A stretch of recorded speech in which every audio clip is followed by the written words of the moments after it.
1. This is going to be a tough play. The Cubs with the World Series. James catches, puts up a three. Won't go. Rebound box. Back out to Allen. His three-pointer. Bang! Tie game.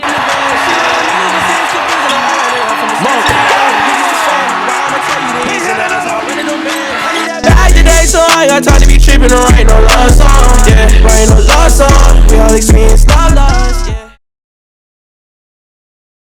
What's up, everybody? This is Parker with Take His Whistle, and I have another one for you. I got another one. This is not necessarily how I wanted it to go. I was hoping we would definitely get a win today, but again, I'm here with kind of a post-game, kind of just how I'm feeling about everything. I initially wanted to make it a lot earlier, but I kind of wanted to watch some press conferences and kind of just get the feel of everything and just kind of to learn up on everything that's happened in the game through other people's perspective, other players and coaches and stuff like that.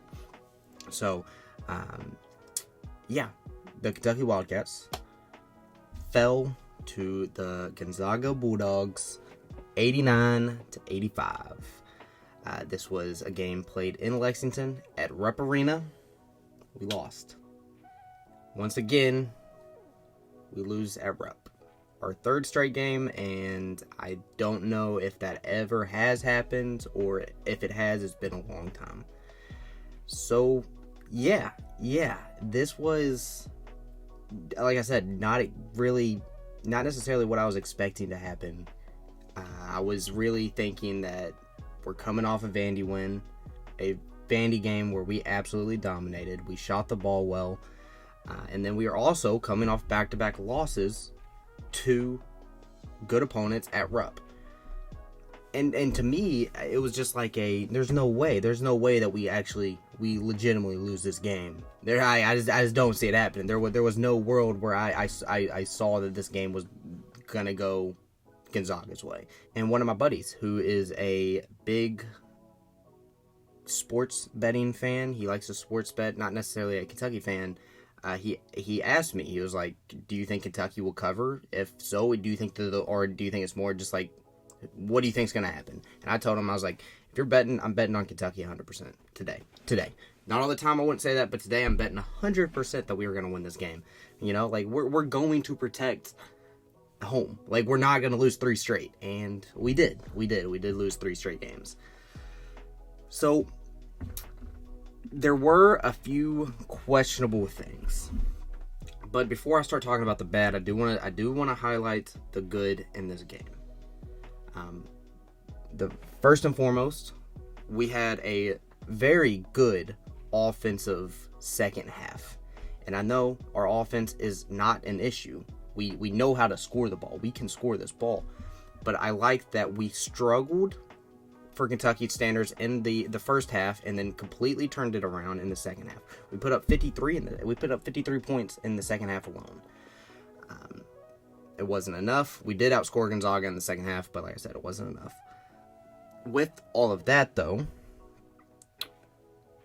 Reed Sheppard, who absolutely tore it up in that second half. He was the driving factor from that. We had a huge run early to take the lead, and at one point we were even up by 6 points, and a big part of that was Reed Sheppard's play. You know, Antonio Reeves had a solid game. They didn't really give him the looks that he was hoping he would find. Obviously, I'm sure Gonzaga, Mark Few definitely game planned for Antonio Reeves and just how fast he can light it up, and if you give him an open look, he's going to knock it down. So I'm sure they game planned for that, and he just didn't get a lot of open looks, but he still contributed. But definitely, the guy I want to just give a moment to and give them the roses is Adu Thiero. He put up 15 points, 5 rebounds, 2 assists. Absolutely great game from Adu. He played 32 minutes. He actually received the Kentucky Defensive Player of the Game, which is crazy. But Adu had a great game. He had a humongous game, and I hope that he can build off that and build some confidence in a big game like this. It's not something like Vanderbilt. It's a step up from Vanderbilt. It's Gonzaga. So hopefully Duthiero can definitely build off of this performance and continue to contribute. And you look at that, I hate to say it, but that's really about all the positives that we have here at the end of the day. DJ Wagner did come back. He was ready to go with his ankle, but you could definitely tell he's been out for a week or two. He was not in in-game shape. He was gassed. He didn't get that many minutes. And so he was just kind of there. He only put up 3 points and assists. So DJ, I don't think too much into it. I wouldn't think too much into it. I think it's more or less just they're getting Wagner back to where he needs to be, and he might even start next game, but DJ wasn't very much of a contributor. The second thing is Rob. So a lot of people are upset about how this game kind of transpired, which I'll get into kind of what happened in this game. But Rob Dillingham hit 2 3-pointers in the first half, didn't necessarily shoot the ball too well, and then pretty much might have been sat the entire second half. I think he might have played a little bit. I could be wrong on that, but Rob was practically benched in the second half, especially down the stretch when I think that Antonio Reeves is our best scorer, but I definitely think Dillingham is our best 3-point shooter. He has the best offensive consistency on this team. If he does get going, he's hard to stop. He is so hard to stop. And he did play. Now, with that, you could kind of look at it a couple different ways. Potentially, Cal was just kind of riding the hot hand. Like I said, we started out the second half on fire. We went on a huge run to take the lead back. And maybe obviously Dillingham wasn't a part of that, and maybe Cal just wanted to ride it out with his guys that he had on there. So, I mean, that's one case. Maybe we do know that Rob has struggled with body language in the past. Maybe there was some unspoken stuff at halftime. I don't know. I really do not know. But you know that Rob struggles with body language, and Cal's even talked about it prior to today. He didn't talk about it today, but he has talked about it in the past that Rob does struggle just having really bad body language, and that feeds off to that just disperses to the rest of the team. The rest of the team sees one of our leaders like Dillingham be down and mad and all that stuff, and it kind of gives them that same mentality. And then for the other side, Gonzaga sees that they're getting into Dillingham's head, and they're just gonna continue doing the same thing. They're gonna try to make him more and more and more upset and do reckless plays. So, I mean, I haven't heard an answer on why Dillingham did not really necessarily play that second half, but if I had to guess, it was one of those two things. So, I really wouldn't think too much into it. It is unfortunate that he didn't play, and we lost a game where his 3-point shooting could definitely come into vital play, especially down the stretch.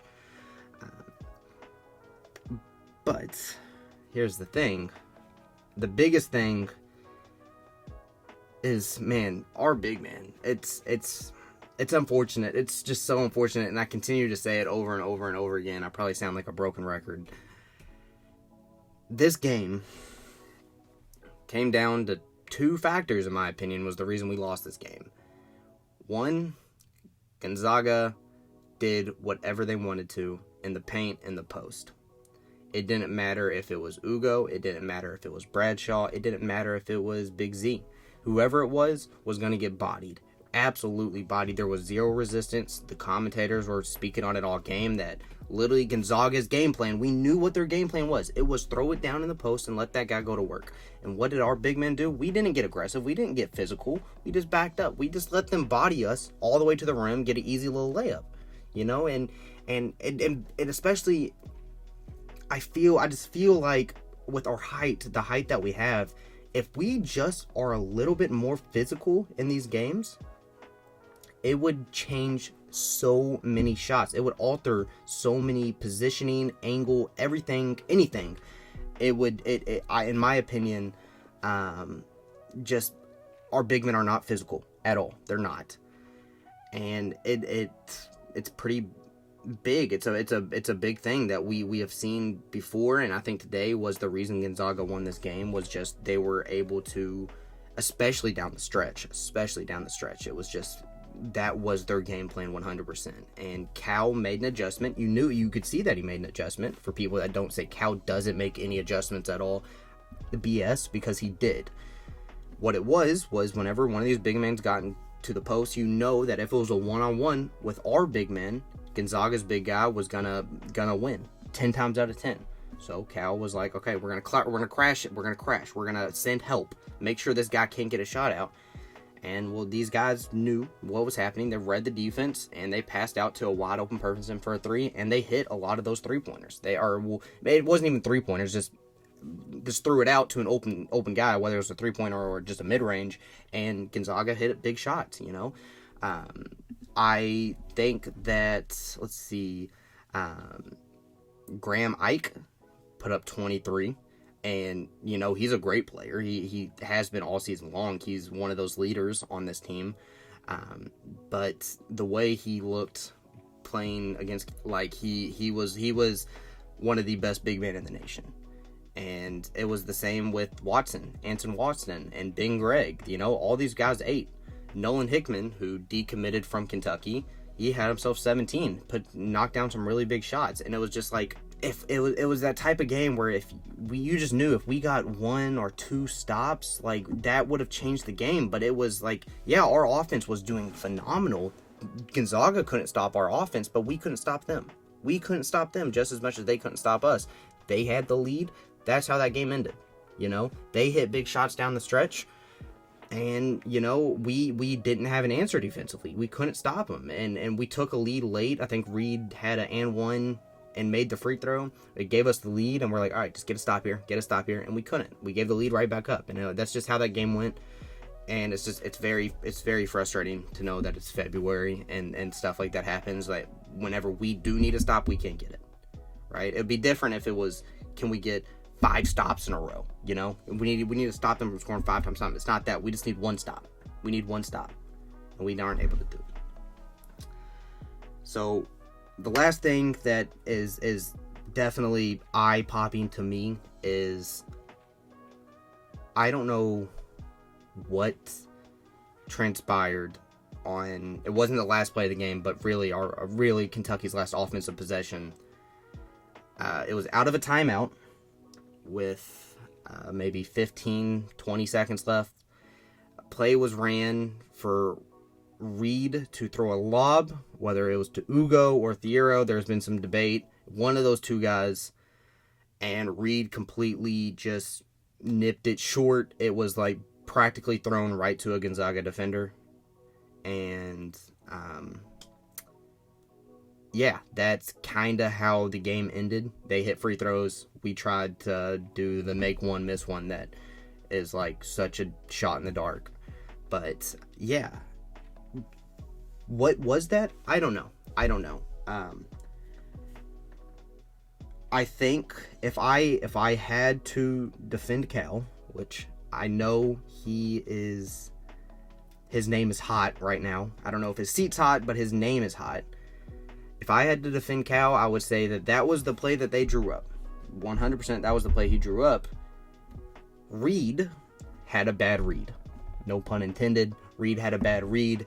He thought that whoever the guy was that was supposed to be there was a lot more open than he was. Or maybe it was simply a bad pass. It was a bad pass. But, you know, we have struggled multiple times this season on even giving us a chance for one of those last second shots. We haven't even had a chance. It's either a turnover or a missed pass like that, which was also a turnover. But just everything continues going wrong on these last second plays. I just feel as if that was the play. If Reed didn't have a read on it, if he couldn't make that play, it was supposed to be swung out. Either he was supposed to take it in himself, take a shot, whatever it may be. And it wasn't. That's not what happened. So I don't think that Cal is in the clear with that play. I don't think it's on the players there. I think that it was a dumb play. I think that it was a not a good play at all to have so much can go wrong in a lob. to have that depend on the game is kind of baffling to me. I just don't see how. Maybe at the end of a first half, if that's the same thing that happens in the first half, you want to try and get it. If you don't, it's like, all right, we still have another whole half to play. But that is like pretty much to decide the game. And we didn't execute, clearly, because so many things can go wrong with a lob. I don't know. It's just very, very frustrating. The fans aren't happy, as they shouldn't. This isn't Kentucky standards to lose 3 straight. Even that COVID team that didn't make a tourney with BJ and all of them, they didn't lose 3 straight at home. That team was no good. That team wasn't good at all. And yeah, so I have been so positive about this team for before last season even ended, because I knew that we were getting some of the guys that we were getting. And then Reeves says he comes back, and I've just been so optimistic about this team. And it's hard. I see where it's definitely hard to continue to have faith in this team. You know, like, yeah, we can score with anybody.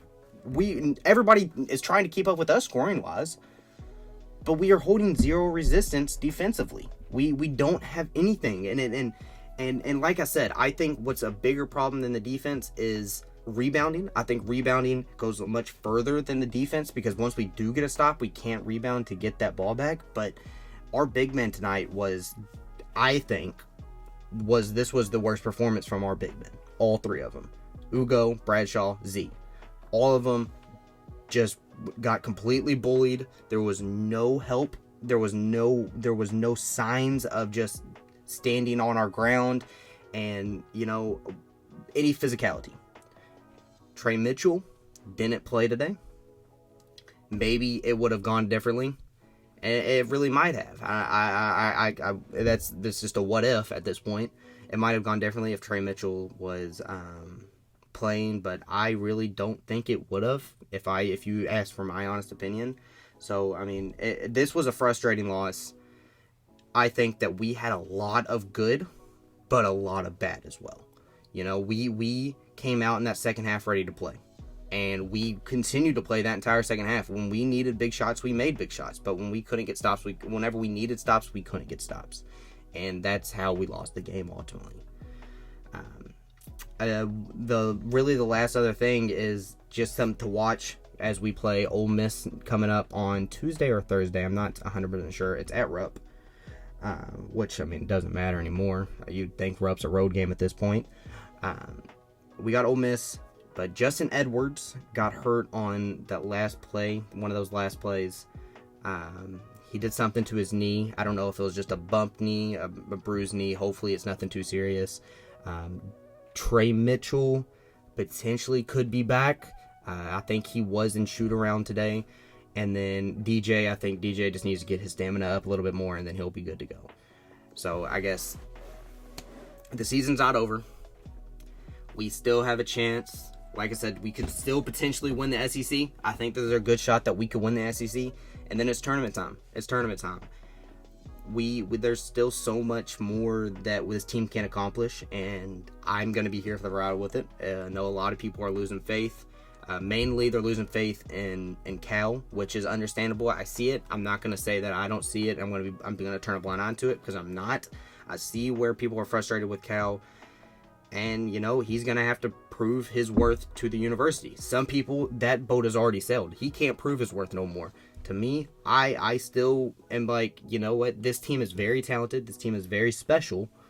Let's just play the season out, you know? If we lose 5 more of these 10, 8 games, whatever, how many we have left, if we lose 5 of them, if we have a losing record throughout the season, and it was just that momentum that we had at the beginning of the season was just a fluke at the end of the day, or we just peaked too early, whatever it may be, we lose first round or second round in the SEC, we're an upset or a second round loss in the tournament, okay, we can have that conversation at a different time. Right now, I want to get through the season, because let me tell you, Cal's not going anywhere this year. Until the season ends, I can promise you that. After that, I don't know. But right now, I'm telling you, Cal will not go anywhere at the end of the season. So stop hounding on him. I know, even if you don't like him, stop hounding on the guy, and let's just go out there or not go out there, but let's just watch these guys, hope they develop, hope Cal can actually develop these guys a little bit more defensively and rebounding. And I think that if those two things happen, if we can work on rebounding and defense, our offense doesn't need help at all. Our offense is phenomenal, that we can make a legitimate run in the tournament. We can win the SEC again. You know, we may not win more than likely we won't win the regular season, but, you know, we can still win an SEC championship. That is for sure. I will say that. I think that we can win a championship. We can make a deep run into the tournament. The season's not over yet. This isn't March. This is not March. If we played Gonzaga and this is how this game happened, March 15th, okay, that's a different story. But right now, let's rebound.